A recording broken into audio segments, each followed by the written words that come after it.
pessoal, que vocês sejam muito bem-vindos ao canal Os que Esperam no Senhor. O objetivo deste canal é que você seja edificado pela palavra do Senhor. Que essa palavra alcance o seu coração de uma forma especial. Se inscreva no canal, deixe seu like para que possamos continuar trazendo outros vídeos aqui. Deus abençoe. Ovelhas desse pasto. Irmãos, em Atos 2, nós temos do verso 42 ao 47 algumas características do perfil da igreja do primeiro século. Não é? Não existe aqui na terra igreja perfeita. A igreja perfeita só vai existir depois da última etapa da salvação, que é a glorificação. Até lá, o que podemos encontrar aqui na terra é a igreja aperfeiçoada, ou a igreja em aperfeiçoamento. Então, a pessoa que fica de galho em galho, como diz a expressão, de porta em porta, procurando a igreja perfeita, nunca vai encontrar. Por que essa igreja não é perfeita? Primeiro, por causa de mim mesmo e de você. Não é nem por causa do diabo, é por causa de nós. Porque nós estamos aqui, essa igreja já não é perfeita mais, né? Porque nós somos seres também em aperfeiçoamento. Nós estamos em aperfeiçoamento. Então, se a igreja é feita de pessoas imperfeitas, para ser aperfeiçoada, Cristo tem que estar. Como nós ainda não atingimos o nível de perfeição moral, espiritual e ético total, isso é só quando a trombeta tocar, então, aqui na terra a igreja está em aperfeiçoamento, no céu ela estará em uma estatura de varão perfeito. Ela será a igreja perfeita para a glória de Deus. Mas se não há igreja perfeita, então eu preciso procurar o que é mais próximo da perfeição. Não é isso?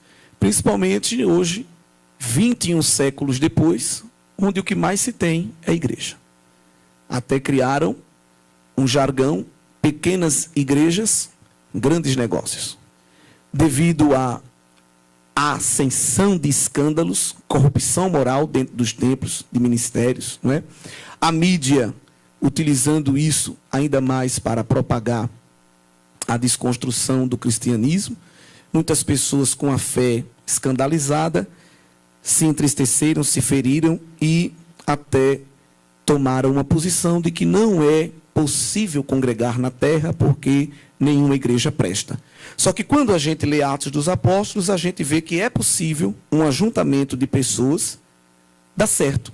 É possível um ajuntamento de pessoas que servem a Cristo produzir algo bom. E é claro que esse modelo, esse padrão, nós vamos encontrar nas Escrituras. Alguém pode procurar uma igreja e, nessa procura, estabelecer os seus critérios de conforto físico. Alguém procura se tem vaga de estacionamento, né? Geralmente as pessoas veem isso hoje, né? Se tem água mineral, se tem copo descartável, se tem salinha para ficar livre do filho na hora do culto, pelo menos meia hora. Então, as pessoas vão hoje procurando esses quesitos aí. Tem gente que busca esse quesito. Mas, se nós estamos dentro da igreja com uma visão e um propósito espiritual e eterno, esses não são os primeiros quesitos a se observar. Os primeiros quesitos a se observar são os quesitos espirituais. É claro que o conforto, a disponibilidade de serviço, a higiene, um bom som e todas as outras coisas são necessárias, é claro. E Deus dá condição a gente para isso. Mas quando eu vou procurar uma igreja, eu tenho que saber quais são os critérios que eu vou procurar naquela igreja, né? Claro que os critérios que eu estou buscando revelam quais são os meus propósitos. Se eu estou procurando uma igreja que tem estacionamento, água mineral e lanche para a criança na hora do culto, então, se esse é o quesito principal para procurar uma igreja, está revelando que a minha preocupação não tem nada a ver com a eternidade, né? E aí, quando tem outro jargão que quando a pessoa aceita Cristo, geralmente diz, procura uma igreja mais perto da sua casa. E hoje a gente não pode falar essa frase, que é um perigo, né? É melhor dizer, procure uma igreja mais perto da Bíblia, mesmo que ela fique longe da sua casa. E eu gostei dessa frase, não é minha, também não sei de quem é, mas adotei. E é verdade. Até quando você estiver pregando o evangelho, tem que ter muito cuidado, porque a pregação do evangelho não é propaganda denominacional. Tem gente que não prega Jesus, prega a instituição, prega o nome da sua igreja.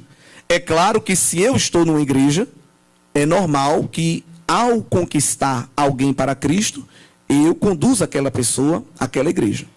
A não ser que eu diga para a pessoa, olha, meu filho, você aceitou a Cristo, agora eu vou lhe dar um conselho, vá para qualquer igreja menos a minha. Então, se eu disser isso à pessoa, também eu estou colocando a minha igreja em apuro, porque se eu mesmo não estou orientando alguém para lá, então por que é que eu estou lá? Não é? Então, se eu estou numa igreja séria, uma igreja que coaduna com as Escrituras, é normal, após ganhar alguém para Cristo, conduzir aquela pessoa, vamos lá na igreja, vamos servir lá a Deus. Mas não ter uma visão religiosa e farisaica de que se a pessoa aceitou a Cristo, mas não ficou na minha igreja, não está salva. Não é? Tem gente que pensa assim, não, meu filho, sua salvação está meio em perigo. Você não quer ficar na Assembleia de Deus, a sua Assembleia de Deus que salva. Então, esse exclusivismo aí, de uma religiosidade, está presente ainda, às vezes, de maneira ainda como que o resquício, mas ainda está em alguns corações e algumas mentes. Então, a escolha da denominação, da congregação, vai ser uma consequência. Primeiro nós vamos trazer alguém para o corpo de Cristo. Mas não tem como ser do corpo de Cristo sem congregar. Não tem como dizer eu sou salvo em Cristo e vou para o céu sem ser inserido na convivência congregacional. Todas as figuras de linguagem do Novo Testamento para a igreja falam de coletividade. E já falamos isso aqui várias vezes. São galhos de um tronco, são tesouros de um depósito, ovelhas de um rebanho, membros de um corpo, pedras de um edifício. Então não se constrói um edifício só com uma pedra, não é isso? Não se faz um rebanho só com uma ovelha, não se tem um corpo só com um membro. Então todos nós precisamos, é uma exigência de Cristo, não é de pastor, congregar. Precisamos estar em comunhão. Por que eu preciso congregar e estar em comunhão? Porque o amadurecimento dos santos se dá por coletividade. Vamos lá em Efésios 4, a gente vai ver isso não é opinião do pastor, isso é a palavra. Efésios 4 e o verso de número 11. E ele mesmo deu uns para apóstolos, outros para profetas, outros para evangelistas, outros para pastores e doutores, querendo o aperfeiçoamento dos santos. Então Deus deu à igreja dons ministeriais, Deus deu à igreja pessoas habilitadas para o exercício pastoral, apostólico, profético, evangelístico, com um objetivo. Qual é o objetivo? Que os santos sejam aperfeiçoados. E aonde é que o santo vai ser aperfeiçoado? Aonde o pastor, o evangelista, o profeta, o doutor está exercendo o ministério. Você leva esse pessoal todo para sua casa? Não. Você tem um apóstolo em casa, um profeta, um doutor, um mestre? Né? Nós não temos. Então, isso se alcança no ato congregacional. Por que é que eu venho à igreja? Para receber a edificação do corpo de Cristo através do uso dos dons ministeriais e espirituais. Por isso que Deus nunca dá todos os dons a uma pessoa. Deve haver uma interdependência entre nós e todos nós somos dependentes de Cristo. Então, o que falta de dom em mim, eu encontro no irmão. O que falta no irmão encontra em mim, e quando cada um de nós usamos as nossas habilidades, essas pedrinhas isoladas formam um mosaico, e no fim não é a pedra que aparece, é a imagem como um todo da glória de Deus.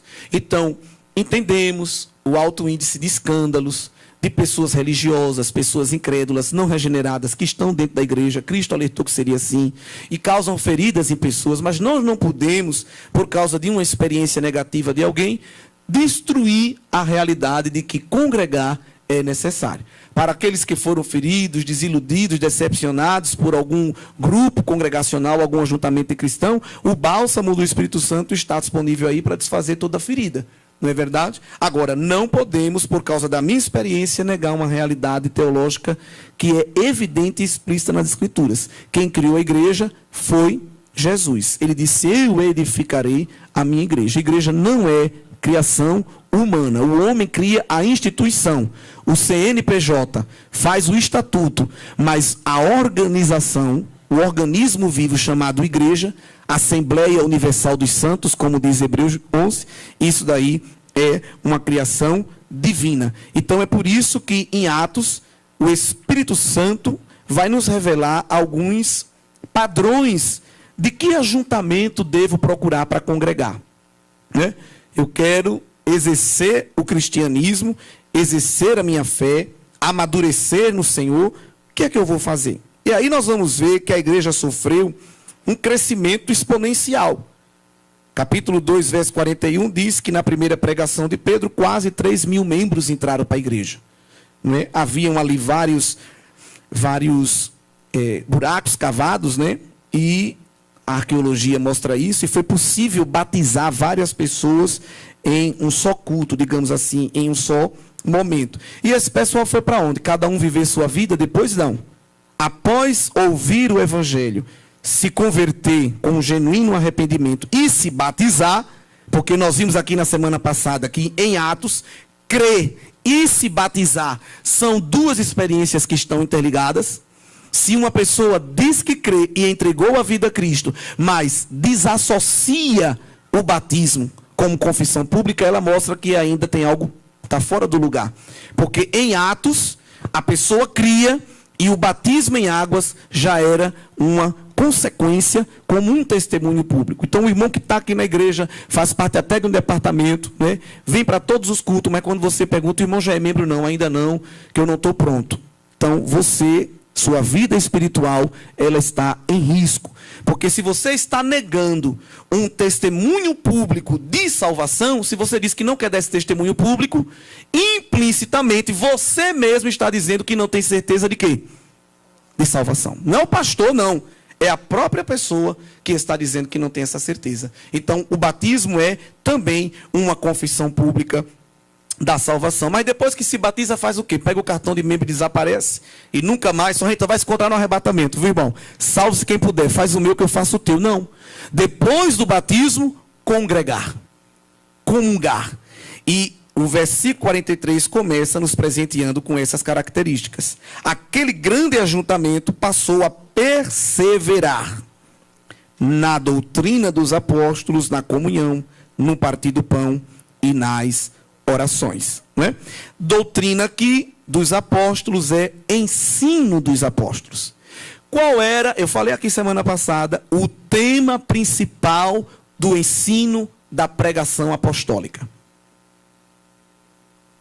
Qual era o tema principal? Se um apóstolo tinha que falar, falava de quê? Ou de quem? De Jesus. E qual era o evento da vida de Jesus que eles destacavam?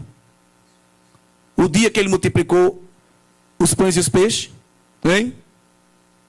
O dia que ele transformou água em vinho? Não. Qual era o grande milagre que eles destacavam da vida de Cristo? A ressurreição. Né? Então, quando eu falo de ensino dos apóstolos, não era tamanho de calça, cor do cabelo. Não. O que se parava para ensinar a igreja era uma mensagem cristocêntrica e a verdade histórica e espiritual da morte e da ressurreição de Jesus Cristo. Paulo, escrevendo aos Efésios, ele diz que a igreja ela vai ser fundamentada nesse fundamento dos apóstolos e dos profetas. Então a igreja ela não chegou pisando numa areia movediça, ela já começa pisando no solo firme, que era o solo do ensino da palavra. Não é? Quando a igreja se reunia, ela se reunia para meditar na palavra. Claro que quando eu digo palavra aqui, é Antigo Testamento, que já tinha sido fechado, e agora essas novas porções das escrituras do Novo Testamento que ainda iam aparecer, não é? Mas era o que eles tinham o acesso. E esse conhecimento da ressurreição de Cristo era um conhecimento oral, porque eles não tinham ainda os livros do cânon do Novo Testamento. Por isso que Jesus diz lá em Atos 16, o meu Espírito vos fará lembrar todas essas coisas, porque não tinha papel, não tinha impressora, nem tinha data show, não é? Mas tudo que eles viram e ouviram de Jesus, glorificado seja Deus, o Espírito Santo lembrou. E Jesus ainda diz mais, e o que eu não falei, o que vocês não sabem, na hora que precisar, ele também vos ensinará, vos revelará. Então a igreja tinha sempre algo, os apóstolos, melhor falando, sempre tinha algo para ensinar a igreja. Perseverar aqui, há uma tradução que diz, eles estavam continuamente se dedicando ao ensino dos apóstolos, à comunhão, ao partir do pão e às orações. Comunhão, uma palavra grega que todo mundo gosta de falar, né? A koinonia. Essa comunhão, irmãos, não é só estar junto no sentido fisicamente, mas é comungar de propósitos. né? Porque às vezes nós estamos todos juntos fisicamente, mas salve-se quem puder. Nada a ver contigo, nada a ver comigo.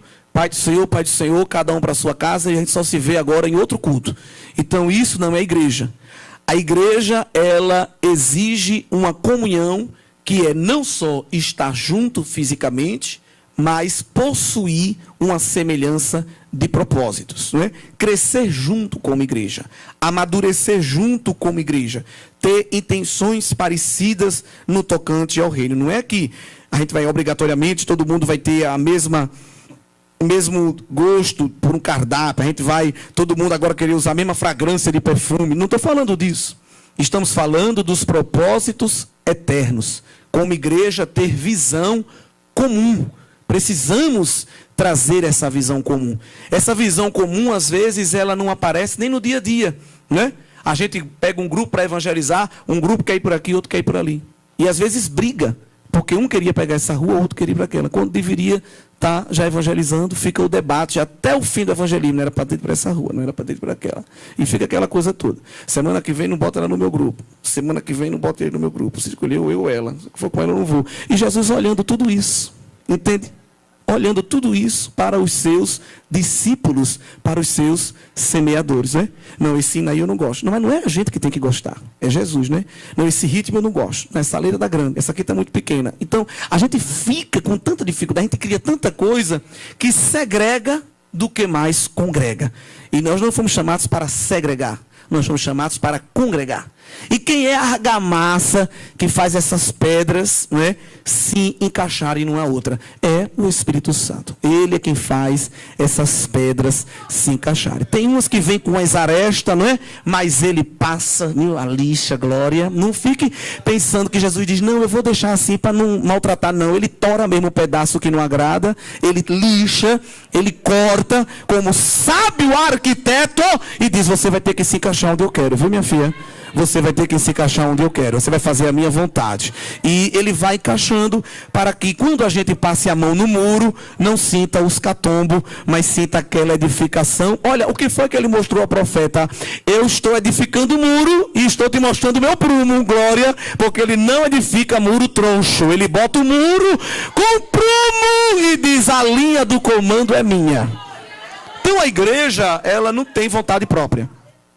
A igreja precisa chegar no denominador comum, essa base aqui da fração, onde todos nós nos encaixamos, e esse denominador comum, claro que é a vontade de Deus. O partir do pão aqui tem um duplo significado, não duplo no sentido de contraditório, mas de complementar. A igreja tanto partilhava as refeições comunais, como principalmente o famoso partir do pão, ou cercar a mesa, que é a ceia do Senhor. E é uma tecla que a gente tem batido.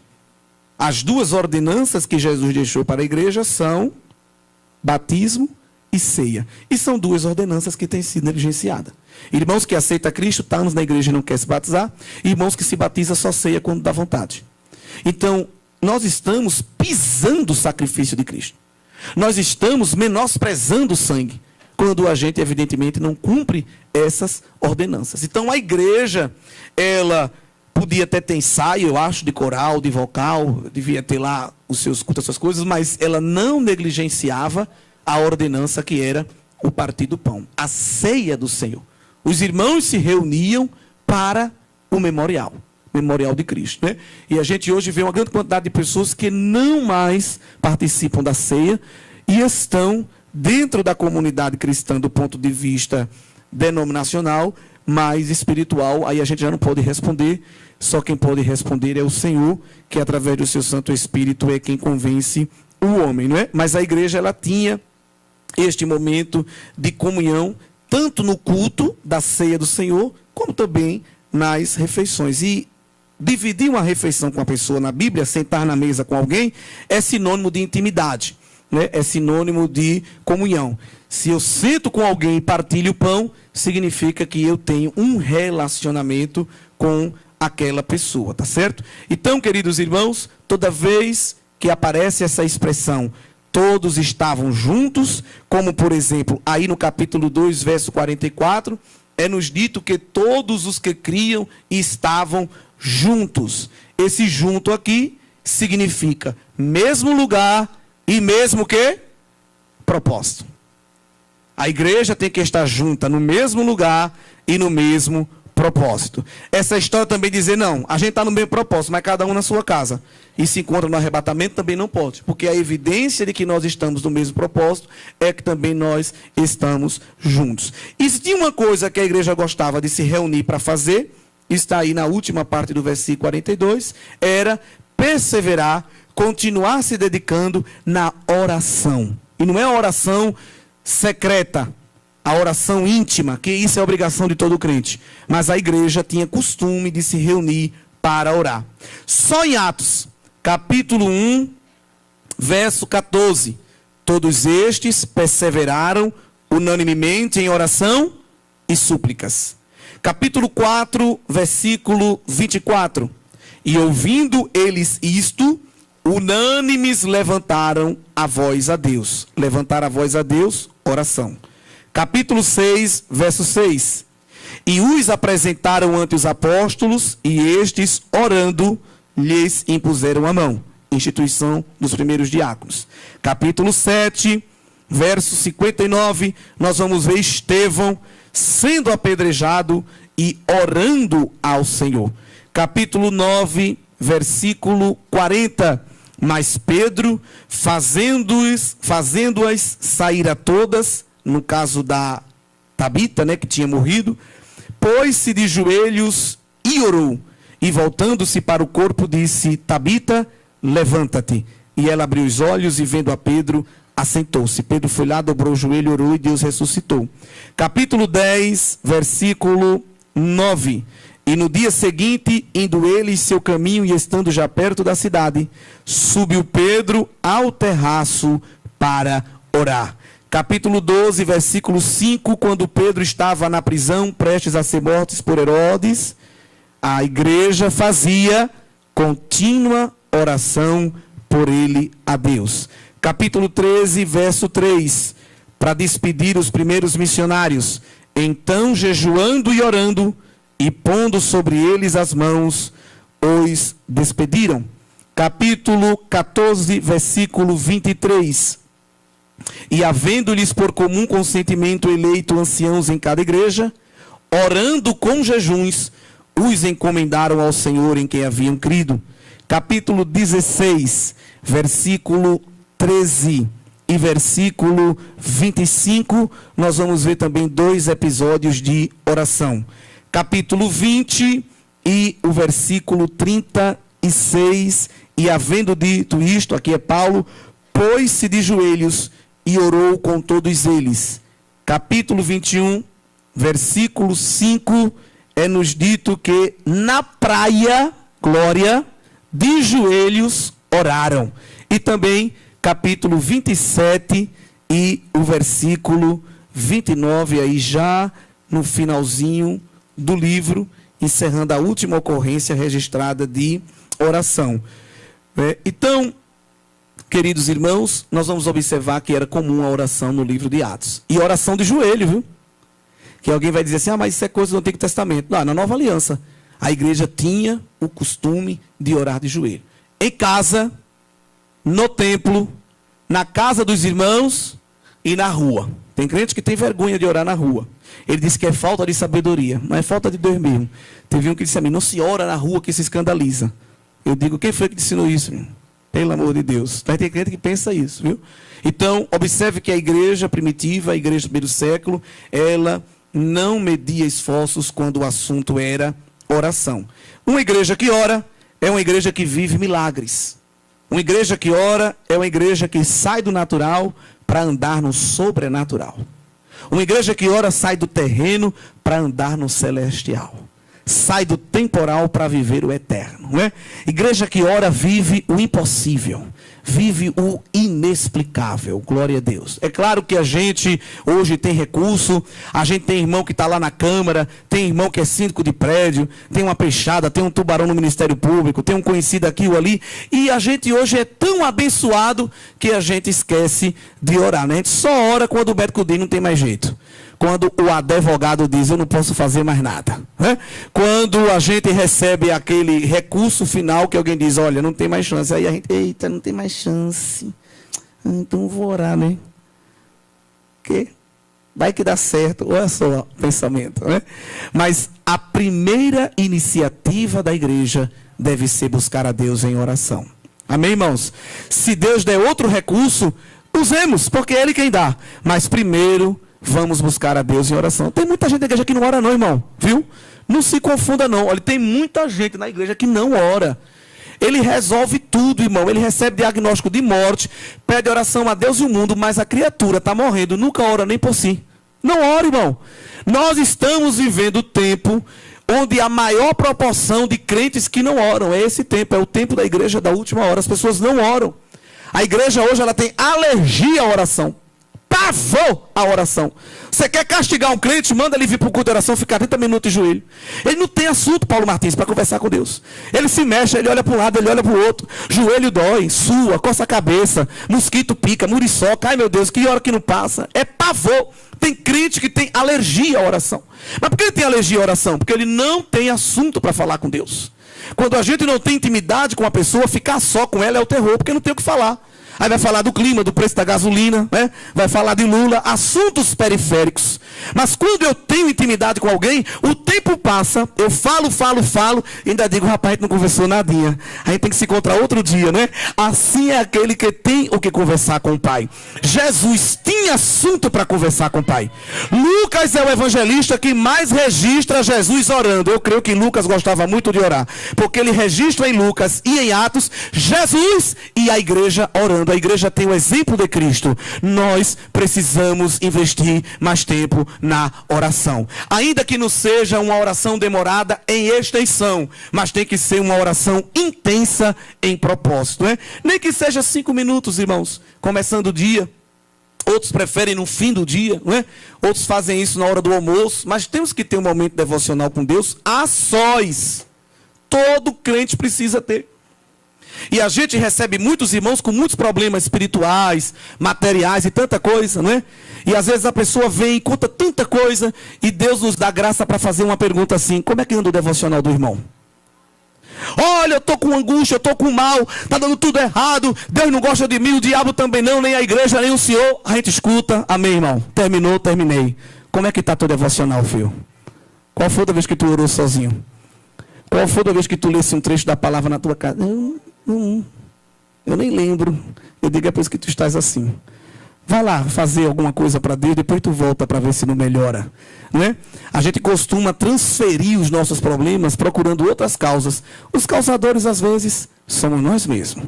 Mas quando a igreja ora, Deus faz o lugar tremer. Atos 4, a igreja orando, e todos eles tendo orado, moveu-se o lugar. Poucas vezes Deus faz isso, mas de vez em quando Ele responde até com teofania. Ele responde com manifestações físicas. Clama a mim e responder-te-ei com respostas que ninguém sabe. Né? Te falarei coisas grandes, firmes. Evidentemente, a igreja precisa orar mais. Orar no lugar íntimo e orar no lugar congregacional. A gente bota a igreja de pé para fazer uma oração de dízimo, uma oração pós-leitura, oração que o povo não ora, irmão. O povo fechou o olho, mas não ora. Pode ficar certo, tem muita gente dentro da congregação, dentro do culto, mas não ora. Não se liga ao trono da graça, não é? Evidentemente, às vezes é uma reza, é só uma repetição e um descuido muito grande, mas se a igreja se reunir para orar, ela vai viver o impossível da parte de Deus. Quando a igreja ela tem ensino da palavra, quando a igreja tem propósitos unidos, quando ela cumpre as ordenanças de Cristo, como batismo e ceia do Senhor, e quando ela se reúne para orar, o que é que acontece nessa igreja? Verso 46, maravilhas e sinais. É a igreja que vive milagre.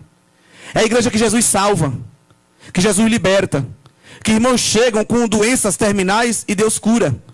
Irmãos recebem livramento de morte.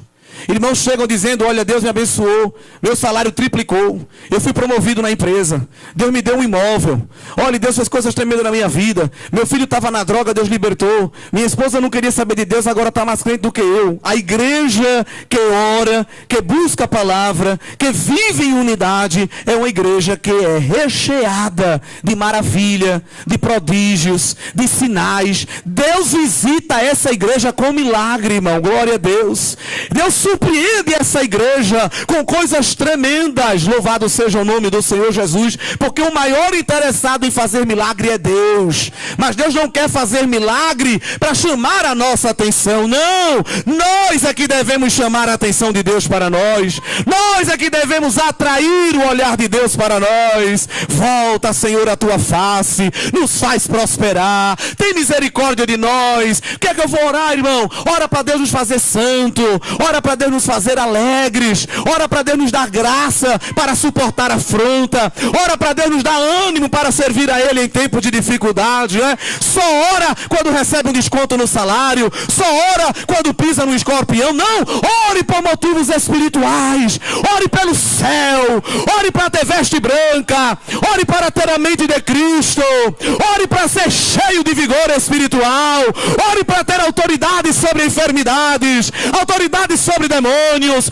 ore para ganhar almas para Cristo, ore para Deus salvar o teu prédio, ore para Deus salvar a tua parentela, ore para Deus visitar o teu quarto com a manifestação da glória dele. Há um motivo extenso de oração, e enquanto ora, o braço de Deus estende, enquanto ora, Deus se levanta do trono, enquanto ora, Deus vem marchando na terra, enquanto ora, Deus manda a providência, Deus opera o milagre, Deus manda o livramento, Deus muda a terra de lugar, porque Ele se agrada de um povo que busca a sua face. Oração, irmão, para viver o inexplicável de Deus, o impossível de Deus.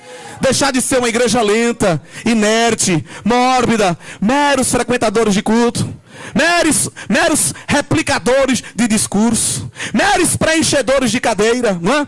Disse um grande comentarista que nós somos a igreja que gasta mais assento de banco do que sola de sapato. A igreja do primeiro século gastava as sandálias. A gente gasta o estofado do banco, porque a gente está mais sentado do que andando. A gente vive aqui dentro e Deus querendo usar a gente como uma dinamite na terra, né? A gente vem para o culto, ouve e vai embora. Não há mudança, não há progresso, mas Cristo quer nos fazer melhores, Cristo nos quer fazer cheios, Cristo nos quer fazer vivos, para que o mundo saiba que há um farol aceso, há uma candeia iluminando, há um sal dando sabor, e isso evidentemente é a igreja do Deus vivo. A lição da EBD disse isso, sendo a igreja do Deus vivo. E não é sendo a igreja do Deus vivo aqui dentro, é sendo a igreja do Deus vivo lá fora. Dentro lá do teu trabalho, dentro da tua faculdade, no meio dos teus colegas. Ferro bater em retirada, tremer, não suportar o peso da glória. Entende? Aqui dentro é linda, canta, profetiza, fala em língua, marcha, corta laço, toca pandeiro. Diz que Jesus é bom, mas lá fora ninguém sabe. Não faz diferença, não produz vida. É uma terra seca e árida, figueira estéril, galho morto, só serve para ser cortado e lançado no fogo. Sal que não salga, só serve para ser pisado. Nuvem carregada, mas que não derrama água. E o Senhor quer mudar isso, irmão. O Senhor quer mudar isso na nossa vida. Precisamos estar cheios de Deus para fazer a diferença. Crente cheio de Deus faz a diferença até calado. Crente cheio de Deus não precisa mostrar credencial, nem dizer o número de registro. Aonde ele chega, está estampada a glória de Deus na sua vida, e o inferno bate em retirada. Precisamos testemunhar Cristo. Precisamos estar ligados com Deus todo instante. A gente não sabe onde a gente vai entrar, com quem a gente vai encontrar, o que a gente vai ouvir, não é? E precisamos estar ligados na videira. Precisamos ser diferença, fazer igreja aonde a gente chegar. Levar o evangelho, arvorar a bandeira da santidade, para que o mundo saiba que existe um padrão. E este padrão é a igreja, irmão. Coluna e firmeza da verdade. Quem é a verdade? É Cristo. Veja onde Cristo bota a igreja. Cristo bota a igreja como coluna e firmeza da verdade. Não é que a igreja é quem sustenta Cristo. A igreja é quem sustenta a verdade de Cristo no mundo. É alguém dizendo, não é homem, não é mulher. A igreja diz, é homem e é mulher. É alguém dizendo, não é certo e errado. A igreja é certo e errado. É alguém dizendo, não é norte, é sul, e a igreja é norte, é sim, porque nós somos coluna, e a coluna ela sofre o abalo, mas ela não quebra, ela tem firmeza para sustentar toda a edificação. A terra ainda não desapareceu, porque a igreja ainda está aqui, irmão. O mundo não entrou em colapso, porque a igreja do Deus vivo ainda está aqui, coluna e firmeza da verdade. Nós fazemos a diferença. Cheguei nos Correios para mandar os livros de Eliseu, e uma brincadeira nos funcionários assim, piada de cunho sexual, aquela coisa, meu Deus, logo na minha vez, Jesus. E vindo lá de dentro, e conversando, e aquela algazarra, e eu bem sério. E o homem lá, deixando de trabalhar para conversar, que um fez isso, outro fez aquilo, e vinha um lá de dentro e ria, e conversava. Fulano, o que é que tu acha disso, tal? Outra pessoa lá assim, e eu bem aqui no balcão, disse, meu Deus do céu, esse homem vai levar uma marretada aqui. E eu calado. Aí ele parou, viu que eu estava sério e disse, irmão, isso aqui é sobre o quê? Isso aqui é o quê, amigo? Eu disse, isso aí é livro. É sobre o que esse livro? Eu disse, é sobre um homem santo de Deus. Profeta Eliseu. Homem santo. Parou a brincadeira na hora. Todo mundo voltou a trabalhar. Todo mundo foi lá para dentro. Parecia o professor quando chega na sala que os alunos fazem tudo. Não precisei falar mais nada. Terminou, amigo? Obrigado, Deus abençoe. Saí. Crente é assim, irmão. Tem que dizer não somente pensante. A gente tem que saber atrair. Ninguém atrai o outro se tornando profano. O mundo é que tem que se tornar santo. Tem que vir contando todo tipo de piada, falando palavrão, ouvindo todo tipo de música. Não, Paulo disse que tem que ter estratégia. Isso é estratégia do irmão de Deus, não, irmão. Isso não é estratégia de Deus. Hein? Se vestir do profano para poder dizer que é santo, não. O mundo tem que reconhecer a santidade com veste santa. Glória a Deus. Não religiosa, mas veste de santidade, como foi cantado aqui. No falar, no proceder, no olhar, não é?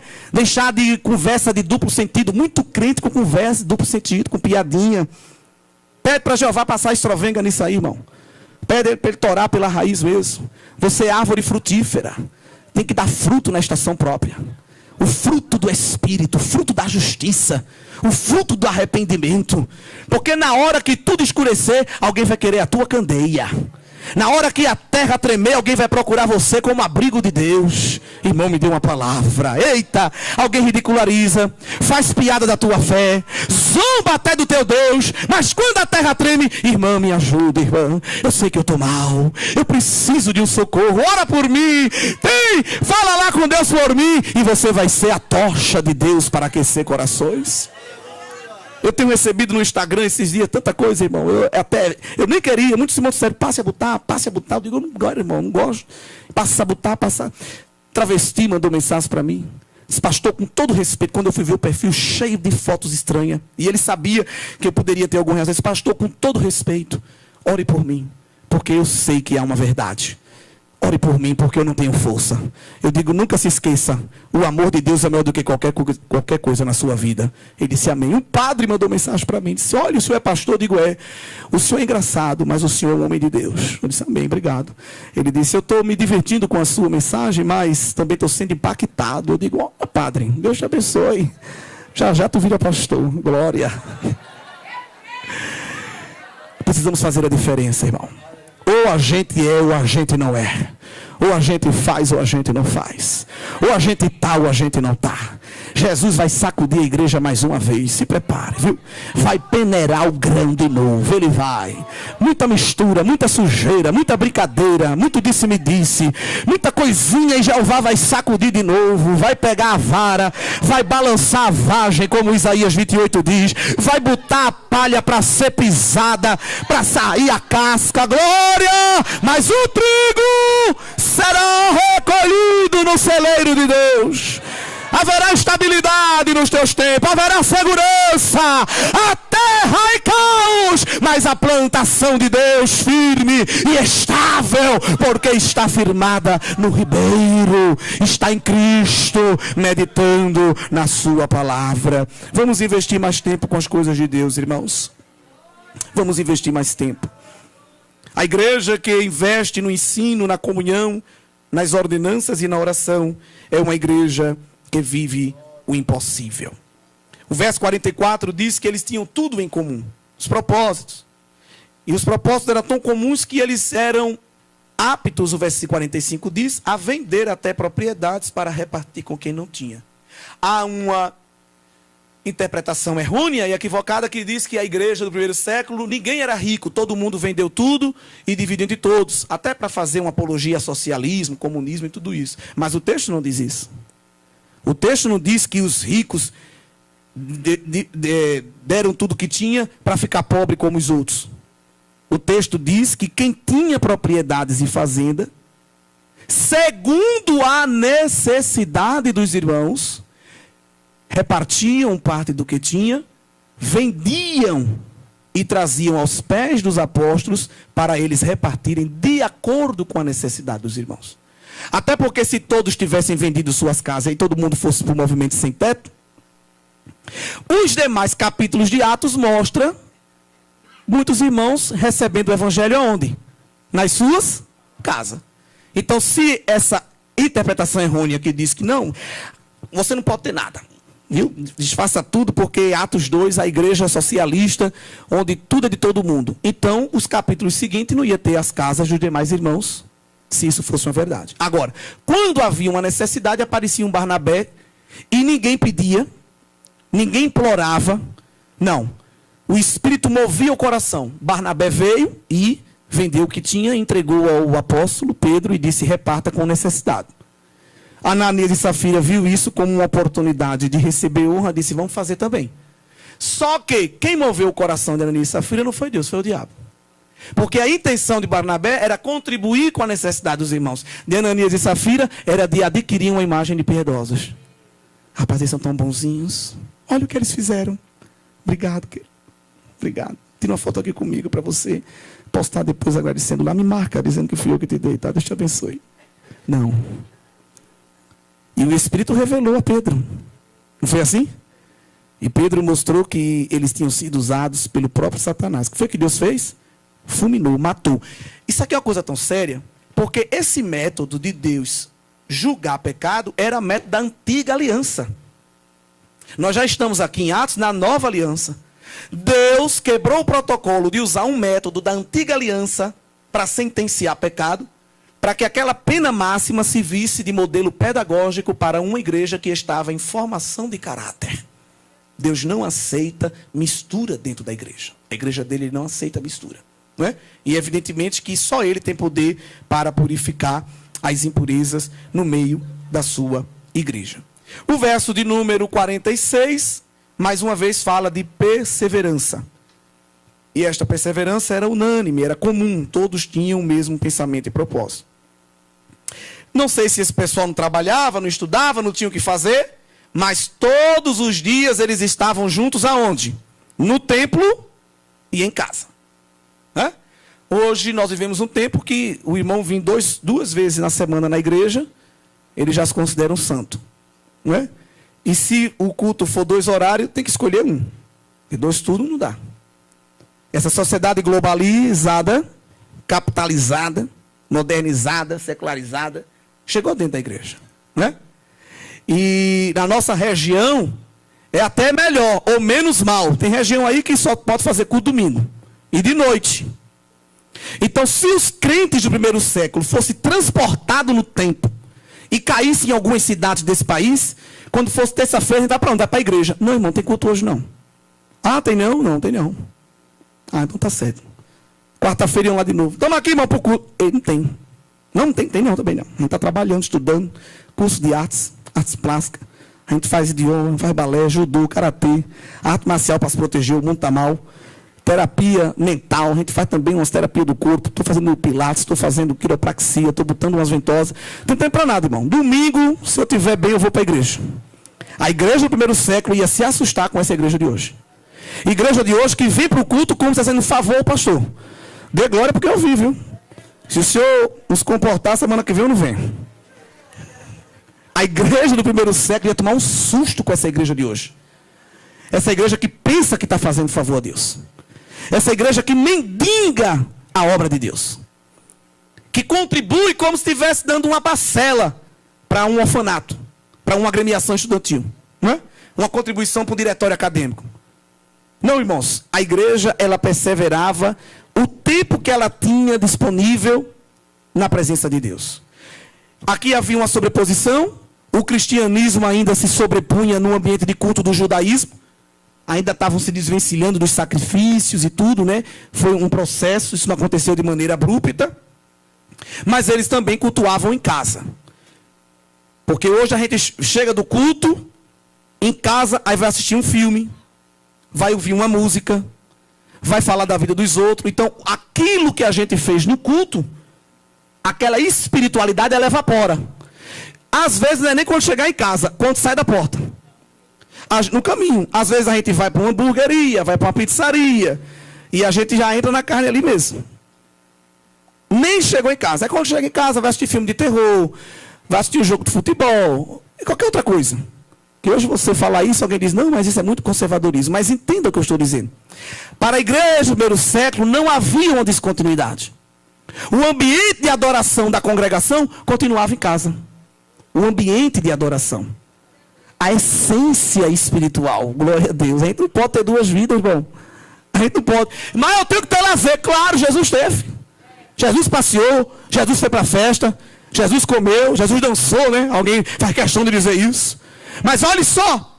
A vida não é um lazer. A vida não é um eterno rodízio de churrasco. Não é um eterno happy hour de sexta-feira. Tem estado aí que já criou a nova sexta-feira, que é a quinta. Porque só a sexta é pouco. Então eles criaram a nova sexta-feira com home office. Na sexta ninguém vai trabalhar. Trabalha em casa. Então como não está em casa, então vamos fazer a sexta na quinta. Mas são um bocado de tolos, porque agora eles gastam 2 vezes com bar. Aí está faltando dinheiro. A culpa é deles. Porque gastais o vosso dinheiro naquilo que não é pão. Já dizia o Senhor na boca do profeta, não é? Então, tem gente que pensa que a vida é isso. A vida é feita de diversão e distração. Isso é hedonismo, irmão. O hedonismo é o prazer. É uma vida que busca somente o prazer. Só quer diversão, só quer curtição. E tem crente dizendo assim, a vida é curta. Tem que aproveitar. Paz e amor. Não me julgue. A vida é curta, aproveitar. Para você a vida é curta, porque você já não está indo para a eternidade. Para você, talvez a vida é curta, porque só você só vem do aqui e o agora. Mas para aqueles que o viver é Cristo e o morrer é lucro, eles podem dizer como Paulo aos Gálatas. Mas agora vivo não mais eu, mas Cristo vive em mim. E a vida que eu vivo agora, na carne, vivo-a na fé do Filho de Deus, o qual me amou e a si mesmo se entregou por mim. Então, irmão, eu não quero saber o que você vai fazer no seu lazer. O Espírito Santo é que vai comandar e vai controlar. Então, se você quiser ir para a cachoeira, quiser ir para o Veneza, quiser ir para o shopping, amém. Mas a vida não pode ser feita de lazer. Tem gente que está vivendo de lazer em lazer. Quando sobra um tempo, obra de Deus. A igreja aperfeiçoada perseverava no templo e em casa. Fazendo o quê? Adorando a Deus. O que é que a igreja do século XXI diz? Isso é fanatismo. Isso daí é fanatismo, pastor. Também tem que desopilar. Então, o problema são os excessos, o problema são os opostos. Precisamos pedir a Deus um equilíbrio. E Cristo não chamou a gente para curtir a vida. Cristo chamou a gente para trabalhar para Ele. Ele disse, eu trabalho e o meu Pai também até agora. O Pai, que é o Pai, trabalha até agora e tem crente querendo só cantar. Estou satisfeito com Cristo. Glória a Deus. Pode tu, tendo a mão vazia, se encontrar com Ele? O que iremos apresentar ao Senhor? Na fila do tribunal de Cristo, o que é que vai sobrar das tuas obras? Obra de fogo, obra de palha, que diga, e de madeira, vai sobrar nada. E obra de metais preciosos vai suportar o fogo e vai receber a recompensa. Mas a igreja, que era a igreja séria, a igreja do primeiro século, era a igreja ativa, era a igreja proativa. E quando se reunia, o verso 46 diz, era com alegria e singeleza de coração. Em outras traduções, sinceridade de coração. A palavra sinceridade aqui, ou singeleza, ela é única aqui no Novo Testamento. É uma palavra para aquele solo bem liso, sem obstáculo, sem pedregulho. Aquele solo bem liso, bem uniforme. Então a igreja, quando estava unida, ela tinha essa superfície lisa. Ela não tinha essa coisa áspera, essas diferenças, esses catombos, não. Era uma singeleza, era uma unidade. todos se sentiam bem uns com os outros. E o único que pode providenciar isso num ajuntamento cristão é o Espírito Santo. Porque aqui é a unidade dos diferentes. Qual é o discurso do mundo? Diversidade. Esse é o discurso do anticristo. E tem crente caindo nessa. Qual é o discurso de Atos? Unidade. Está vendo como é diferente? Então o mundo fala diversidade, diversidade, diversidade. No fim, eles pregam tanto a diversidade que eles criam e depois eles exigem o quê? Depois da diversidade eles querem o quê? Igualdade. Vê como eles se contradizem, né? É a ideologia pós-moderna do espírito da Babilônia que estamos estudando aqui. Eles querem que todos produzam a diversidade e depois eles clamam, não, mas ficou tão diferente que a gente também quer igualdade. Deus é aquele que pega os diferentes, os estranhos, os complicados, os problemáticos, os atrapalhados, cheios de problema, transforma com seu sangue, com seu fogo, com seu óleo e produz uma unidade onde quem aparece é Ele e não nós. Unidade na diversidade. Jesus não procura, irmão, pessoas iguais para trabalhar para Ele. Ele pega os diferentes. No grupo dos 12, Ele pegou um polo positivo e um negativo. Pegou João melancólico e Pedro colérico. E ainda, para terminar, quebrar os dois na emenda, disse, dos 12, vocês vão ser os que vai ficar mais perto de mim. Vai ser um dos 3. Então, para onde Jesus ia? O colérico e o melancólico. Um querendo torar a orelha, o outro encostando a cabeça no peito. No mesmo grupo pegou um que era pró-governo, Mateus publicano, envolvido nas tramóias, na corrupção do governo, e pegou um zelota, Simão, revolucionário, radical, guerrilheiro de Jeová, doido para destruir o governo. Pegou um pró-governo e um anti-governo e disse, Deus vai trabalhar para mim agora. Jesus é assim, irmão. Ele pega o diferente e faz chegar a uma homogeneidade que só o Espírito Santo produz. Então quem é tu, João? Para olhar para Pedro e dizer, mas ele é muito colérico. Fica na tua, pensa. Jesus sabe que ele é assim. Quem é tu, zelota, para dizer que o outro é publicano? Jesus sabe, foi ele que chamou. Foi ele que foi lá no charco de lodo e disse, é você que eu quero. Mas tu sabe quem ele é, pai? Ananias dizendo de Saulo, eu sei. Ele para mim é vaso escolhido. Vá lá, vá orar por ele. Vá visitar ele. Vá resgatá-lo. Porque eu comprei, eu chamei para a minha obra. Está a igreja, irmão. Está a igreja. Viu? Isso é a igreja. Nem na sua casa tem essa homogeneidade toda, porque os filhos são diferentes, o marido é diferente da esposa, um gosta do frio, o outro do calor, um quer a janela aberta, o outro quer fechada, um gosta de banho frio, o outro de banho quente, um gosta de arroz, o outro de macarrão, e não está vivendo, não está dando glória, não está dando certo. Aí na igreja é aquela irmã não dá, aquela não dá. Fica na tua bênção, olha para Jesus e pede para ele botar argamassa nas brechas, glória. Tá brecha, tem brecha aí? Pede para ele botar argamassa, Senhor, preenche com a tua presença. Pai, não deixa eu ficar longe da minha irmã, não deixa eu ter repulsa do meu irmão, não. Une-nos e a argamassa de Deus nesta noite está preenchendo as nossas lacunas, em nome de Jesus. Amém, irmãos? Louvando a Deus e caindo na graça de todo o povo. Quando a igreja faz a parte dela, sabe o que acontece? O mundo olha e diz, coisa boa. Igreja, povo de Deus. E a tradução que eu gosto também para caindo na graça do povo, uma tradução interessante que diz, e a graça lhes abria o acesso junto ao povo. Quando a igreja está completada em Cristo, ela tem facilidade para atrair pessoas para Cristo. Ao invés de repulsar, aquela igreja, aquele pastor, aquela irmã, aquele conjunto, tá doido, aquele não é crente não. Mas quando a igreja está nesse padrão de Atos 2, rapaz, aquela igreja é diferente. Rapaz, aquela irmã é uma bênção. Rapaz, aquele culto é bom. Eu gosto daquela palavra, aquele louvor é uma bênção, tem uma paz, não é? Talvez não se decida ainda, mas ele testifica.